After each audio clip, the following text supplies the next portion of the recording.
Aujourd'hui, nous allons voir la première partie de notre leçon sur le calcul littéral. On commence par la définition d'une expression littérale. Une expression littérale est une expression mathématique dans laquelle figure une ou plusieurs lettres. Donc une ou plusieurs lettres, d'où expression littérale. Littérale, ça vient de lettres, où chaque lettre représente un nombre variable, un nombre qui change à chaque fois. Une expression littérale peut servir à décrire une méthode de calcul, à calculer une vitesse, à calculer, comme on va le voir dans les exemples, à calculer des aires, des volumes, périmètres, etc. Si je prends les deux exemples que je vous donne ici, si on vous demande de calculer l'aire d'un disque, quel est votre premier réflexe? C'est d'écrire la formule A égale à pi fois R. Donc là, sans le savoir, vous écriviez déjà des expressions littérales. Pi est un nombre qui ne change pas. Vous savez que pi, c'est un nombre qui vaut environ 3,14, mais qui n'est pas égal à 3,14, puisque pi est un nombre. Fois le rayon R, c'est la lettre qui représente le rayon, et R, c'est la variable. Si je vous demande de calculer l'aire d'un disque qui a pour rayon 2, c'est pi fois 2 fois 2, 2 fois 2, 4.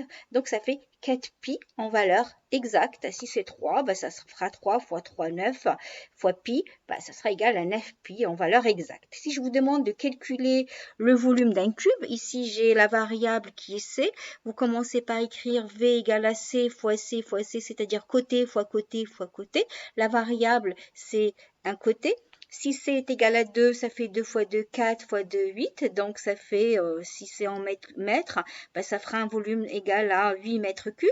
Si C est égal à 3, je remplace la lettre C par 3 fois 3, 9 fois 3, 27. Et puis, si l'unité est le centimètre, ici, j'aurai 27. 3 fois 3, 9 fois 3, 27 centimètres cubes. Donc, vous voyez que déjà l'année dernière, sans le savoir, vous utilisiez des expressions littérales lorsque vous calculez l'aire, le volume. Et puis, si je peux calculer le périmètre d'un cercle, c'est 2 fois pi fois le rayon. Tout ça, ce sont des expressions littérales. Alors, en deuxième, on va voir comment simplifier des écritures. Il y a des conventions qui permettent de ne pas écrire le signe fois devant une lettre ou une parenthèse.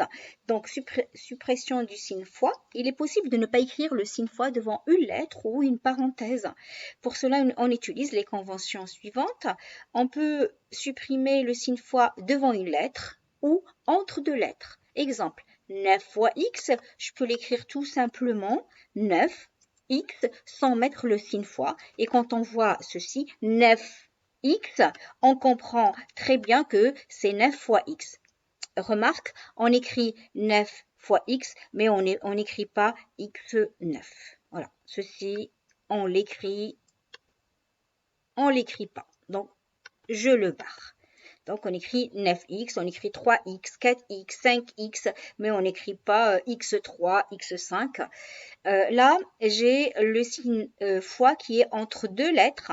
Je peux écrire égal à AB et je peux également écrire égal à BA. Là, ce sont deux lettres, donc que j'écrive AB ou BA, ça ne change absolument rien. Bien évidemment, ça ne changeait pas, mais c'est des conventions. On n'écrit pas x9, on écrit 9x. Alors, on peut également supprimer le signe fois. Devant une parenthèse ou entre deux parenthèses. Ici, j'ai 7 fois, parenthèse, x plus 1, je ferme ma parenthèse. Je peux tout simplement, j'ai un signe fois devant une parenthèse, je peux m'en séparer. Et j'écris 7 facteur de x plus 1. C'est-à-dire, je ne mets pas ici le signe fois et ça sous-entend que c'est 7 et là qu'il y a une multiplication, qu'il y a le signe fois, que c'est une multiplication, qu'il y a le signe fois, 7 fois x plus 1 en parenthèse. Là, entre deux parenthèses, j'ai une parenthèse là, une parenthèse là. Donc là, je peux l'écrire tout simplement x moins 3 je ferme une parenthèse, je ne mets pas le signe fois et j'écris x plus 4. Et je ferme ma parenthèse et ça se lit x moins 3 facteur de x plus 4. Donc pas de, et quand vous voyez ça, bah, vous comprenez très bien que là, c'est une multiplication. On n'a pas mis le signe fois par convention. Alors, là, petit b, nombre au carré, nombre au cube. 2 fois 2 s'écrit 2 à la puissance 2. Et ça se lit 2 au carré. 4 fois 4 s'écrit 4 à la puissance, alors je mets en exposant, donc 2, ça se lit 4 au carré. 5 fois 5 fois 5, c'est 5 au cube. L'année prochaine, en quatrième, vous verrez les puissances. Donc là, je ne rentre pas trop dans les détails. Donc je vais mettre là, exposant, et donc 5 fois 5 fois 5, donc ça fait 5 au cube. Ou 5 à la puissance 3. X fois x s'écrit x à la puissance 2, ou, et ça se lit x au carré. X fois x s'écrit x à la puissance 3, et ça se lit x au cube. Voilà, ben, maintenant que je sais ceci, donc x fois x et x au carré, x fois x et x au cube, je peux revenir aux formules qu'on avait déjà écrites en sixième l'année dernière, où je vous mettais pi fois r, puisqu'on n'avait pas encore vu donc le carré, le cube. Donc cette expression-là, je peux l'écrire égale à pi, je vais le recopier parce que ça me prend plus de temps, voilà, pi fois, bah là, il va y avoir pi, il va y avoir r au carré, il va y avoir un nombre et une lettre. Je n'ai pas besoin de mettre le signe fois, donc j'écris pi, r au carré. Et quand vous voyez ça, vous comprenez que c'est pi fois r au carré, c'est pi fois r fois r. Sur la calculatrice, il y a la touche au carré. De la même manière, ici, je peux l'écrire le volume égale à c fois c fois c, donc égal à un côté, c au cube. Voilà.